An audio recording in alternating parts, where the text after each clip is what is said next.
everyone, it's me, Aaron, Professor Thorgy, your guide to all things geeky, and welcome to another Comic Class Minisode. That's right, in case you missed it last week, this is a brand new thing that we're going to be doing on this channel every single week, in which I just take one book that I want to talk about, and we just do a quick little spotlight on it. It's not replacing the regular Comic Class every single week. We're still going to have the regular Comic Class, where we just come in and geek out about comic books for a good 15-20 minutes long. This is just a short little extra thing that we're going to have every single week, just to spotlight some books that I want to talk about.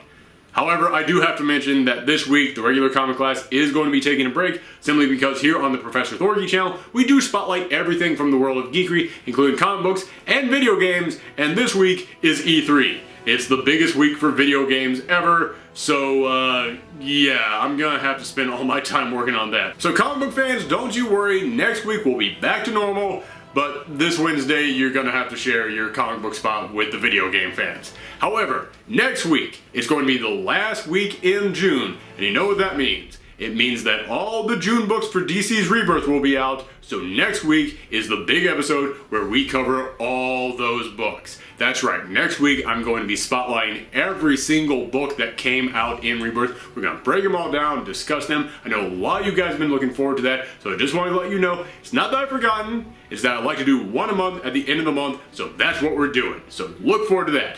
However, today, as I said, it's the Comic Class Minisode, in which we're going to be spotlighting one book, and this is a book from Marvel that many people are saying isn't just the best book that Marvel's putting out, they're saying it's the best book out there, period. And I have to be honest with you, I think I actually agree with them. I gave that as a teaser at the end of last week's Comic Class Minisode in order to get you guys discussing, oh, what book could we be covering, and literally all of you figured it out. We're talking about Vision. That's right, many people have been saying that this book is easily the best book out there. Many people were praising it right after issue 1, saying that it was unlike anything they had ever read. And I'll be honest with you, after issue 1, I was like, you know what, this book, it's okay. I'm enjoying it, but not really on the whole, it's the greatest thing out there bandwagon. Alright, okay, not yet. About 2 or 3 issues later, I was like, this is one of the greatest things I've ever read. This book, sadly, it's not going to last that much longer because it's being written by Tom King, and Tom King has done some amazing stuff over at DC, and this is the first thing he's done over at Marvel, and the moment that Marvel started to go, hey, why don't you come over to our office sometime, just hang out, you know, we'll just have coffee, that's all. The moment they started tempting him over there, DC came in and was like, no, he's ours, and they pulled him right back in and made him sign an exclusive contract so that he could write their Batman series, which I'm indeed very much looking forward to. However, yeah, man, it means that this book will not be lasting that much longer. But even if this thing only lasts for 12 issues, it's going to be an amazing 12 issues. This book is all about how the Vision has decided that he's lonely. He's tired of being by himself. He wants to create a family. And because the Vision is a robot, he literally creates himself a family. He sits down and he builds himself a wife, and he gives his wife the brain patterns of some mysterious woman. We don't know who it is yet, although it has been heavily hinted at who it might be. But it doesn't take long before we learn that the brain patterns he gave his wife weren't the most stable. There's something off about them.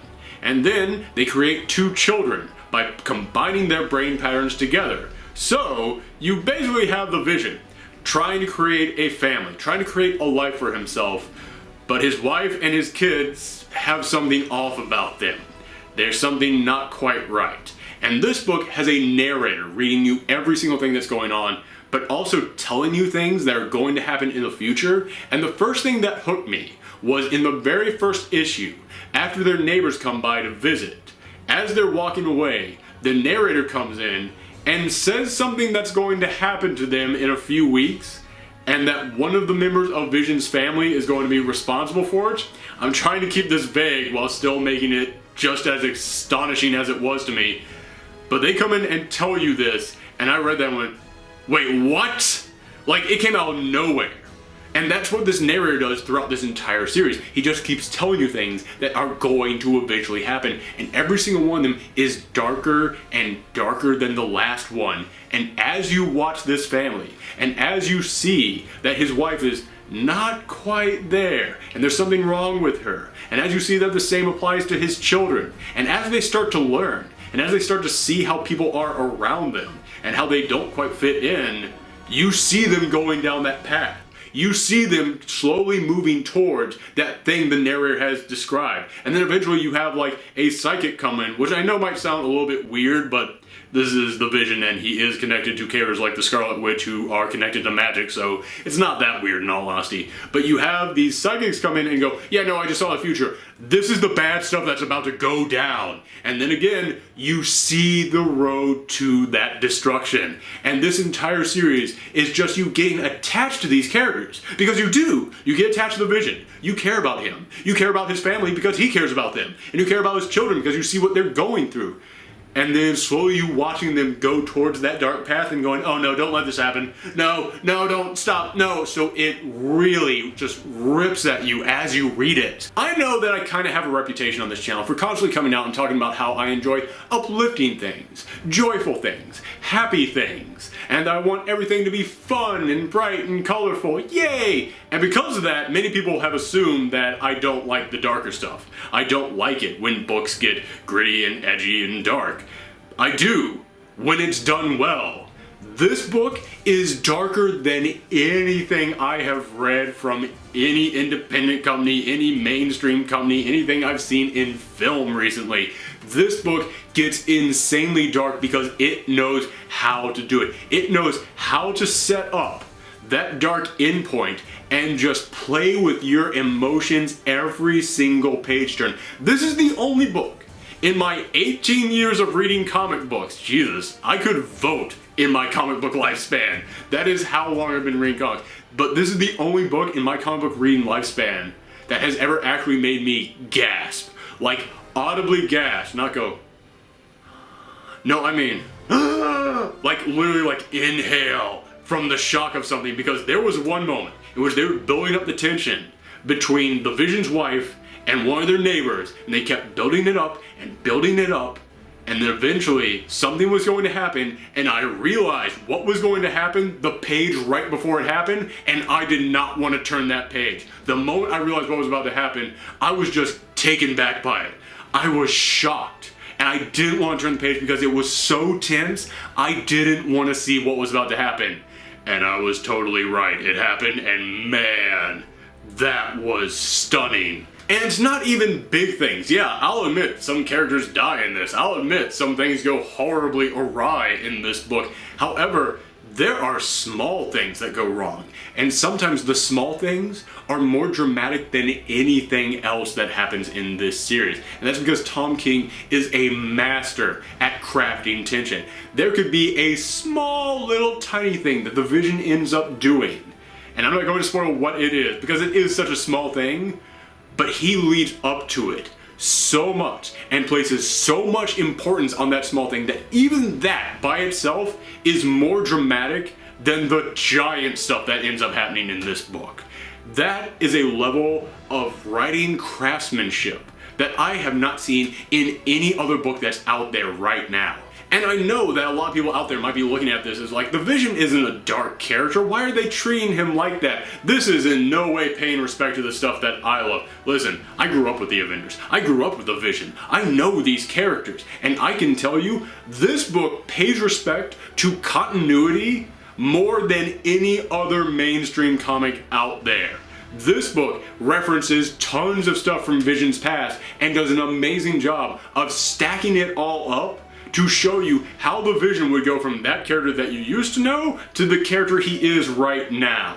There is a moment in which the Vision is trying to convince someone of what a hero he is, and you just see the list of all the times he saved the world. And I was like, oh geez, yeah, that all checks out. Your math is correct on that. Yep, those are all actual things. Or there's one issue, it's a standalone issue in which it reflects back on the Vision's relationship with the Scarlet Witch and what the two of them meant to each other. And I'll admit, the relationship between the Scarlet Witch and the Vision happened before I got into Avengers books. That was a little bit before my time. So I always kind of looked at that like, how on earth did those two end up hooking up together? That's kind of a weird relationship.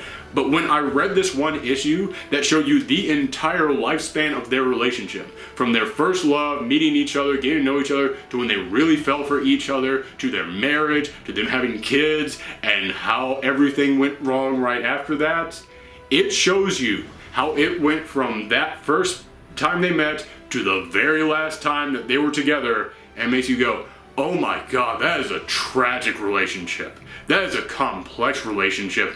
And I can see how the Vision, after going through that, would be this guy right now. And I'm spotlighting this book on today's Comic Class Minisode because today is the day that the first trade comes out. The first 6 issues in one book.